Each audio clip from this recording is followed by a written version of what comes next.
पार्थ पवारांवर झालेल्या आरोपांनंतर अजित पवारांनी हा सगळा जमीन व्यवहार जो आहे तो रद्द झाल्याची माहिती दिली आणि यामध्ये 1 रुपयाही व्यवहारात दिला गेलेला नाही। मात्र मोठे आकडे सांगून विरोधकांनी आम्हाला टार्गेट करण्याचा प्रयत्न केला। मात्र या प्रकरणी चौकशी करण्यासाठी समिती गठीत केली असून 1 महिन्यात अहवाल येणार आहे। त्यामुळे या प्रकरणात कुणाचा दबाव होता का याची चौकशी होणार आहे। तर या प्रकरणात सरकार लपवाछपवी करत असल्याचा आरोप दानवेंनी केला आहे।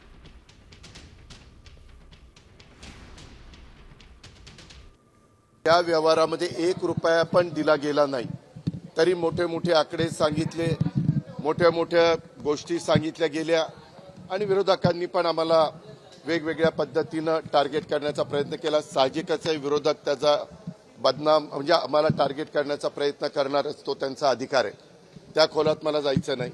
परंतु मला आज संध्याकाळी कळालं की ह्यामध्ये ते जे काही डॉक्युमेंट झालेले होते ते सगळे कॅन्सल करण्यात आलेले आहेत।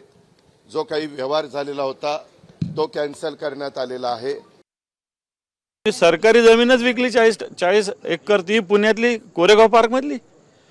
आणि मग हे कसं होऊ शकतं? म्हणजे हे सरकार, मोदींचं सरकार म्हणत होतं ना खाऊंगा ना खाणे दूंगा। इथं काय प्रकार? समजा हे उघड नसतं झालं तर पचवली असती काय? पार्थ पवार मालक झाला, त्या पाटलाला दिली असती 1% वाल्याला त्यांनी जमीन।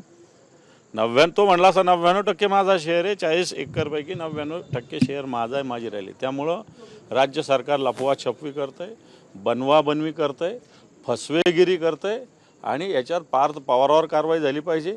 अजितदादांनी याच्यात राजीनामा दिला पाहिजे।